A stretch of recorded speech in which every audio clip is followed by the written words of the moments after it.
Ada negara di Asia Tenggara yang diam-diam ketakutan tiap kali Indonesia buka galangan kapalnya buat pesanan asing. Bukan takut kalah saing, takut karena mereka sendiri yang jadi salah satu pembelinya. Dan ini bukan cerita masa depan, ini udah kejadian. Tapi ini bukan cuma cerita, wah keren Indonesia, bisa ekspor kapal. Ada satu pola yang kalau lo ngeh, bakal bikin lo mikir ulang soal masa depan industri kita. Dan pola itu pernah kejadian di negara lain, hasilnya negara itu sekarang jadi raksasa ekonomi dunia. Mari kita bahas. Oke, jadi ceritanya begini, PT PAL, galangan kapal negara kita, baru aja meluncurkan kapal ketiga dari total 4 kapal yang dipesan Angkatan Laut Filipina.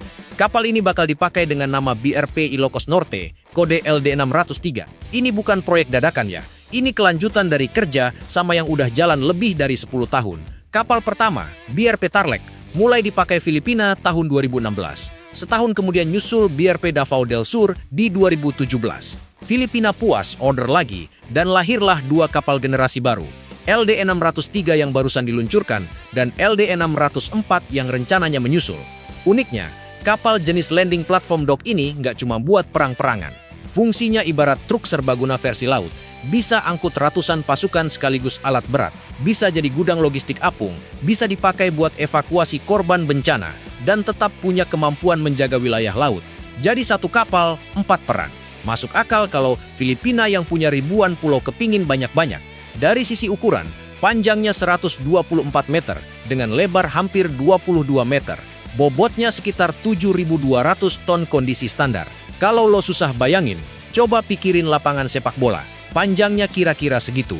Bedanya, ini lapangan yang bisa jalan sendiri di laut dengan jangkauan lebih dari 17.000 km sekali, isi bahan bakar, dan kecepatan jelajah mendekati 30 km sejam. Buat ukuran kapal seberat itu, jujur aja itu nggak main-main. Nah, ini yang menarik. 2 kapal terbaru ini, LD603 dan LD604, satu paket kontrak senilai sekitar 5,5 miliar peso Filipina. Kalau dikonversi itu setara sekitar 90 sampai 100 juta dolar AS atau kira-kira 1,4 sampai 1,5 triliun rupiah. Angka segitu buat 2 kapal perang kelas menengah sebenarnya tergolong murah dibanding harga pasar internasional dan justru di situ kekuatan kita. Negara yang sering diremehkan soal urusan bikin barang canggih, ternyata sanggup bikin kapal perang yang lolos standar militer negara lain. Ceritanya nggak berhenti di kapal. Filipina ternyata juga jadi pelanggan setia industri pesawat kita. PT Dirgantara Indonesia pernah mengirim 6 unit pesawat NC-212-2 Bula ke sana. Nilainya sekitar 79 juta dolar AS atau kurang lebih 1,25 triliun rupiah.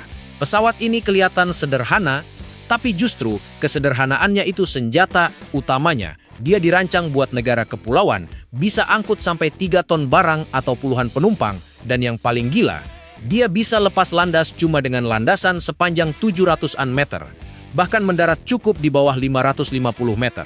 Bandingkan sama Bandara Soekarno-Hatta yang landasannya lebih dari 3,5 km. Pesawat ini didesain buat mendarat di landasan tanah, rumput, atau berbatu. Cocok banget buat pulau-pulau kecil Filipina yang nggak punya bandara mewah. Sekarang balik ke soal kenapa Filipina segitu royal belanja alutsista dari kita. 3 alasan utamanya sebenarnya sederhana. Pertama, harga. Ongkos produksi di Indonesia jauh lebih murah dibanding beli dari Amerika atau Eropa. Kadang bisa 2-3 kali lipat lebih mahal kalau beli dari sana. Kedua, produk kita memang didesain buat kondisi tropis dan negara kepulauan. Sesuatu yang nggak semua negara produsen senjata paham betul. Ketiga, alat tempur kita relatif gampang dirawat. Nggak butuh teknisi khusus yang harus didatangkan dari luar negeri kalau ada kerusakan. Beda sama beberapa pesawat barat yang perawatannya ribet dan mahal. Kedekatan ini juga didukung kerja sama resmi di bidang pertahanan yang udah berjalan sejak akhir 1990-an. Mencakup latihan militer bareng, transfer teknologi, sampai urusan logistik. Dan kalau lo pikir hubungan dagang kita cuma soal senjata, salah besar. Filipina termasuk salah satu negara yang konsisten bikin kita surplus dagang setiap tahun. Nilainya ratusan triliun rupiah. Tapi, dan ini bagian yang menurut saya paling jarang dibahas, capaian ini belum sempurna. Kandungan komponen lokal di produk alutsista kita masih relatif kecil. Artinya sebagian besar bahan baku dan teknologi kunci seperti sensor dan sistem radar masih harus diimpor. ironisnya, di saat bersamaan kita justru masih rutin mengimpor senjata, amunisi, sampai komponen pesawat dari negara lain, termasuk barang-barang yang sebenarnya secara teknologi nggak terlalu rumit untuk diproduksi sendiri. Ini yang bikin saya mikir, kita udah punya kemampuan ekspor produk kelas berat, tapi masih bolong di produk yang harusnya lebih gampang kita kuasai. Jadi ini sebenarnya bukan cuma cerita soal Indonesia berhasil jual kapal perang. Ini cerita soal Indonesia lagi berdiri di persimpangan, punya modal buat naik kelas, jadi pemain besar pan-industri pertahanan Asia Tenggara, tapi juga masih setengah jalan karena separuh otaknya masih dibeli dari luar. Dan kalau lo lihat ke belakang, ada contoh nyata soal bagaimana industri berat lahir dari momentum konflik. Jepang pasca Perang Dunia Kedua. Banyak merek otomotif raksasa Jepang yang sekarang kita kenal, pabrikan mobil, produsen berat lainnya, dulunya cuma bengkel kecil, pabrik tekstil, bahkan pabrik tutup botol. Yang mengubah mereka jadi raksasa industri adalah pesanan besar-besaran saat terjadi konflik regional di kawasan mereka pada era 1950-an, yang memaksa pabrik-pabrik kecil itu naik kelas memproduksi kendaraan dan perlengkapan berat. Poinnya bukan berharap ada perang.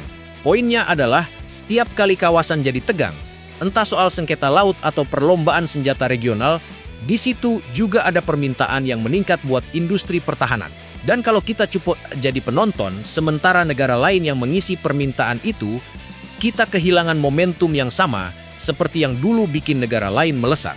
Nah, pertanyaan yang saya masih gantung dari awal tadi, soal apakah momentum ini bisa bikin kita jadi pemain utama alutsista di Asia Tenggara? Jawabannya menurut saya, bisa. Tapi cuma kalau kandungan lokal kita naik kelas, bukan cuma jualan produk jadi doang. Menurut lo gimana? Kalau makin banyak negara pesan kapal dan pesawat dari kita, mana industri dalam negeri yang bakal paling diuntungkan? Tulis pendapat lo di kolom komentar. Dan kalau video ini bikin lo mikir ulang soal industri pertahanan kita, share ke temen lo yang suka bahas topik beginian.